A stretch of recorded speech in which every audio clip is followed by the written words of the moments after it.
My name is Mary, and as I celebrated my 35th birthday on a summer day filled with the enchanting melody of birdsong, I found myself summoned to the president's office, or rather, my boss, who happened to be my mother. The heat seemed to have left her visibly bothered as she spoke curtly, turning her beautiful profile towards me. I've decided to hand the company over to your sister. You're dismissed as of today, she declared, the brilliance of the summer sunshine making it difficult for me to fully comprehend the reality of her words. My voice must have sounded dumbfounded as I muttered, "Huh." My mother, now looking exasperated, turned her gaze toward me, reiterating, "You're fired. We don't need ugliness around here. Be gone by the end of the month." As the weight of her words sank in, I mechanically stepped back, feeling like a puppet. "Excuse me," I said, closing the door behind me. In the president's office, where only the sound of birds echoed, I mulled over her abrupt decision. However, my contemplation was interrupted when she reprimanded me. "Are you still here? Get back to your work immediately." Our company, a small two-story building engaged in demolition business, employed about 10 people. It was a family-run enterprise, with my mother as the president, my aunt and her husband as executive directors, and my mom's cousins as managing directors. Despite the familial structure, it was evident that my mother held the majority of the power. After high school, I initially worked at an accounting firm. However, at 25, my mother insisted that I join the family business due to a supposed shortage of accountants. Over the past decade, I had taken on various roles, handling paperwork, miscellaneous tasks, and even sales when needed, essentially becoming the company's jack of all trades. Contrastingly, my younger sister, Lucy, at 32, had only been with the company for 2 years. Prior to that, she hopped between jobs, deeming none suitable for her. My mother eventually hired Lucy as an executive director when her employment prospects dwindled after she turned 30. The disparity in treatment between Lucy and me was evident to everyone in the company. However, I had long accepted that my mother had always favored my sister, dating back to our childhood.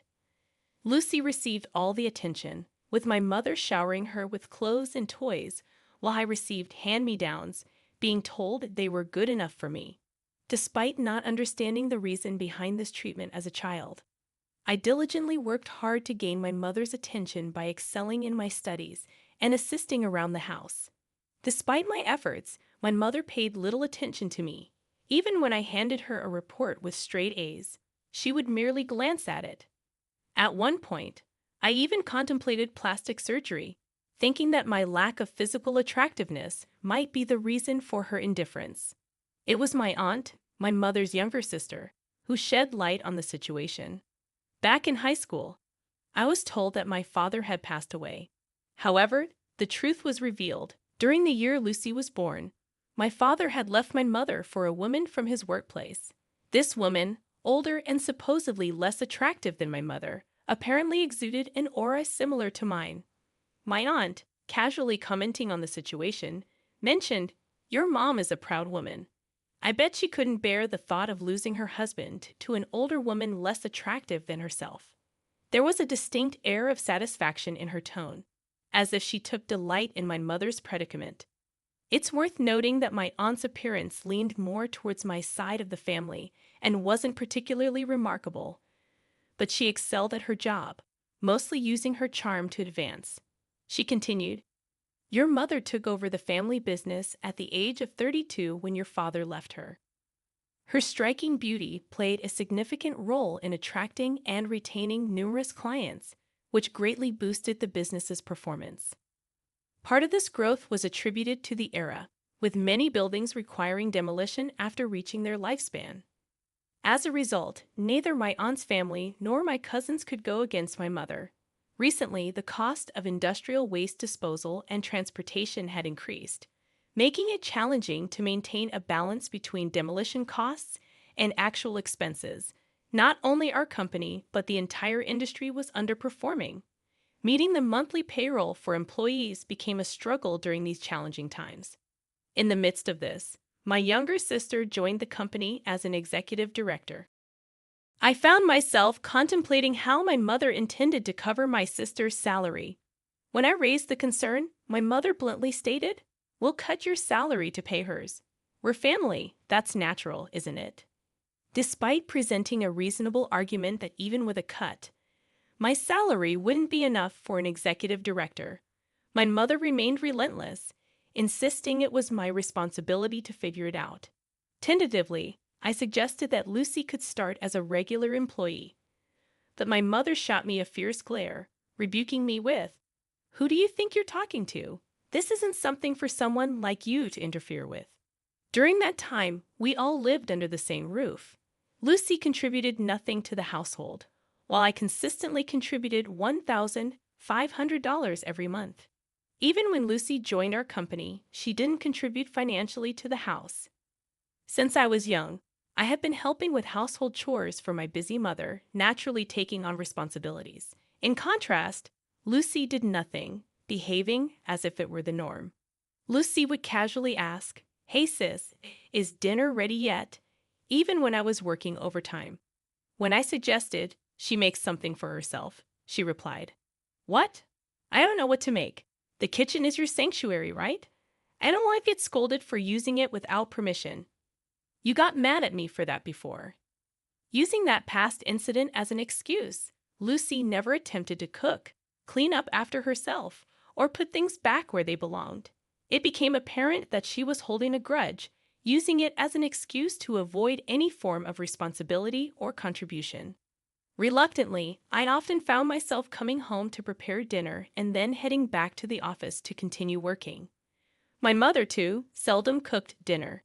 Even when I took the initiative to prepare meals, she would often choose to eat out, opting for whatever suited her cravings. However, with my mother frequently attending business meals with Lucy, the need for me to cook dinner had diminished. Unfortunately, the increase in entertainment expenses was now causing a new headache. At 63, my mother began complaining more about various aches and pains, exacerbated by her heavy drinking. It was during this time that I was called into the CEO's office and informed, "I'm handing the company over to Lucy. You, who are not as attractive, are fired." While I could understand the decision to pass the company to Lucy based on my mother's past actions, given that Lucy was 32, the same age my mother was when she became the CEO, I couldn't accept being terminated due to my appearance. Even if my salary was redirected to Lucy, I failed to see the merit in it. Seeking guidance, I consulted my aunt, only to discover that news of Lucy becoming the CEO had already spread among the employees. However, the news of my termination was a surprise to my aunt as well. After pondering for a bit, my aunt revealed that Lucy had been expressing dissatisfaction behind the scenes. Lucy didn't like the fact that even if she declared she would handle something at the company, everyone assumed it was okay because they could always ask me for help. Perhaps, my aunt suggested, that was part of the reason. However, I argued that people only stopped asking Lucy because she consistently delivered sloppy work. Lucy was notably incompetent, missing deadlines, making mistakes on the phone, and committing numerous typographical errors. Despite having some working experience, she seemed oblivious to her lack of ability, possibly because her beauty had always led men to cover up for her mistakes. Acknowledging this point, my aunt remarked, "That's true, but I think she sees you as a nuisance." Continuing, she lamented, "I never thought they would fire you. Without you, the company won't be able to function." Despite her evident concern, my aunt refrained from confronting my mother, knowing that it would be an unwinnable battle. I couldn't shake off the disgust of being blood-related to such an utterly unreliable family. Basically, I'm hated by both my mother and my sister, right? I expressed in a dark voice. Unsure of what to say, my aunt responded, "Well, my sister is indeed terrible, but don't you think you'd be better off working somewhere else? Given all the skills you have, it's a waste to stay here." She suggested that I quit, and in her eyes, a faintly kind light of kinship glowed. Standing in the car bathed in the red glow of the summer twilight, I stared blankly at the distant mirage and felt a sense of release. Maybe it's okay, I thought. Turning to my aunt, I said with a broad smile, "You're right." It was the first time since I joined the company that I'd smiled so refreshingly. My aunt, a little puzzled by my sudden change, returned a somewhat sorrowful smile. In the following days, I busied myself creating handover documents and sorting out files to ensure a smooth transition. The end of the month, the date of my resignation, came in the blink of an eye. When I went to the CEO's office on time, the sound of birds was no longer audible. My mother and sister were happily chatting about unrelated matters. "That sales guy definitely has a thing for you," my sister remarked. Unnoticed, I cleared my throat, and when they finally turned around, my sister looked at me curiously, saying, "What's up?" "If it's about dinner tonight, we don't need it." With a sense of finality, I replied, "I'm resigning today. Thank you for everything." My sister, seemingly unfazed, laughed again, and I felt refreshed, knowing I wouldn't have to see their faces anymore. "I'm also moving out of the house, so please take care of yourselves," I told my mother as I closed the door of the company I had been at for so long. Her response was mechanical, a cold, "Okay, good work," with an emotionless face. From inside the office, I heard my sister's voice saying, "Now we won't have to see that annoying face anymore." In my heart, I muttered, "Just you watch," and left the premises. A week later, after finishing paperwork for a certain school, I checked my phone and noticed 14 missed calls from my mother in just 2 hours. I didn't return the call, having a bad feeling about it, and put my phone on silent as I went home. The missed calls from my mother kept increasing, reaching a total of 80 the next morning, with the last call placed after 2 a.m. I didn't consider calling her back. To me, she was now nothing more than a stranger. I had no desire whatsoever to hear her voice, fearing that I might find myself obeying her words as I had been under her control for 35 long years. Ignoring her persistent calls, I aimed to break free from her spell. Though I could have blocked her calls, I thought they might serve as evidence of her actions if something happened. While I was receiving nearly 100 calls daily, I initially hated even looking at the incoming calls. Gradually, I got used to it, feeling a sense of satisfaction imagining my mother's face struggling with each unanswered call. A year passed in this manner, and the calls from my mother eventually ceased. I was in a state where I had no clue about what was happening with her. Throughout this year, I worked part-time while attending an online school for tax professionals. I successfully passed the exams and recently secured a job at a leading tax consultancy firm. Practical experience and various tasks at my mother's company provided me with the ability to see the bigger picture, proving to be a great asset in my new role. I felt thankful for the hard work I had put in over the past decade. The people at my workplace were wonderful, and we collaborated to get the job done, a huge contrast from the isolation and mistreatment I experienced before. Leading a fulfilling life, I happened to visit a client near my mother's company. Passing by, I noticed the windows and entrance were conspicuously dirty, and the indoor plants I had once cared for were now withered. On my way back, I unexpectedly ran into my mother coming out of her company. Expecting berattment, I instinctively covered my face with my bag. To my surprise, my mother approached me in a sweet, cajoling tone, asking where I had been. Feeling an uncomfortable shiver, I instinctively shrank back. "I've called you so many times, you know. Did you change your smartphone?" It seemed she hadn't even considered the possibility that I might not want to contact her because I despised her. I couldn't help but wonder about her thought process, given all the things she had done to me. Ignoring my baffled expression, my mother continued, "Oh, but it's a good thing I saw you. Look at the state of this company. It's dreadful, isn't it? You can start working from tomorrow. I'm not angry. I forgive you for leaving a year ago. Please start coming to work from tomorrow." It took me a few seconds to comprehend what my mother had just said. In her mind, was there only an image of a little me crying and adoring her? Mom, I'm already working at another company, and I'm happy there," I hesitantly responded. Her face contorted into something monstrous, and she bellowed, "What? You're telling me you're working somewhere else while our company is in trouble?" I don't give a damn about other companies. You're mine, understand? Causing a scene in the middle of the street. Wait a minute. You're the one who fired me, remember? What about Lucy? What happened to her? In response, when Mother snorted and dismissively said, "Oh, Lucy, I thought she'd be more useful, but she was caught having affairs with 3 men from our key client. Needless to say, our dealings with them ended in a flash. If she was careful enough not to get caught, it would have been all right. So, I kept her from the front office and made her do clerical work. But she couldn't even clean properly and was absolutely no good at accounting. Because of her, we couldn't even afford to hire someone else." After venting her frustrations, my mother turned to me with a grin, saying, "That's why it's your turn, Mary. Ever since you left, the office has been in shambles. I need you to take responsibility." I had properly created a handover manual before I left and had explained everything to Lucy. Lucy probably hadn't even looked at the handover document I made, and I was sure my mother hadn't heard anything about it either. In fact, I didn't understand why they would fire me and then ask me to take responsibility. This was always how these women acted, taking a tough stance, blaming others, and letting others clean up their mess. It was their usual trick. I bit my lower lip, thought of the kind faces of the people I was currently working with, and swore to myself that this was the real world I had been living in. A crazy world until now, but I wouldn't lose to this pressure anymore.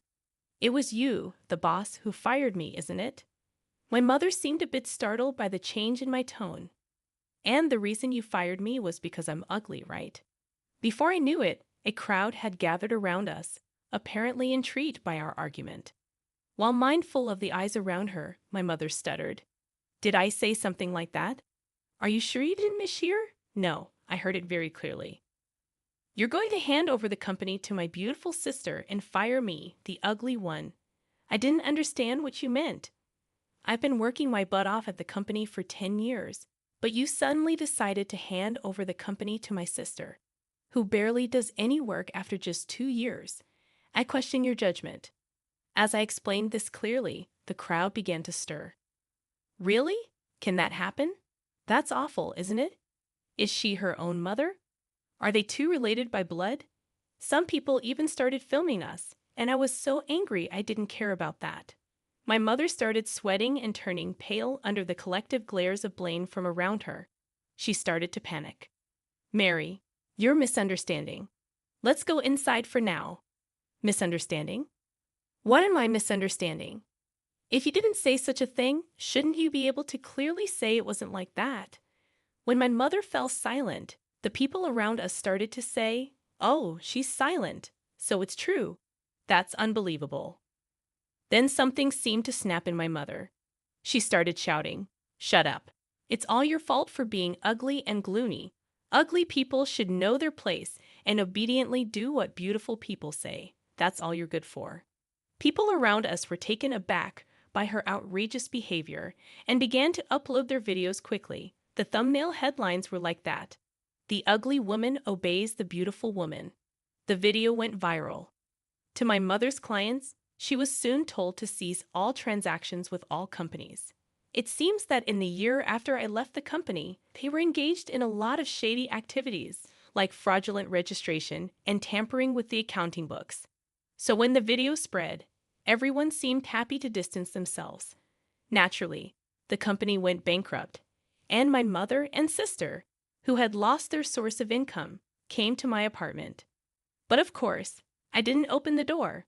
In the end, they moved to a 45-year-old apartment with no bath, living in fear of their creditors, working part-time. Because my sister always tried to take it easy by flirting with the male employees due to her beauty, she was disliked by her fellow part-timers and had to change her part-time job frequently. As for my mom, everyone knew about the video that had spread on the internet, and she was being distanced by her part-time work colleagues. It seems she's just silently working by herself. Meanwhile, I found a boyfriend at my new workplace. He's not handsome, but he told me he likes me because I work very seriously and sincerely. We're planning to get married soon. I'm spending my days feeling truly glad that I've been diligent all this time.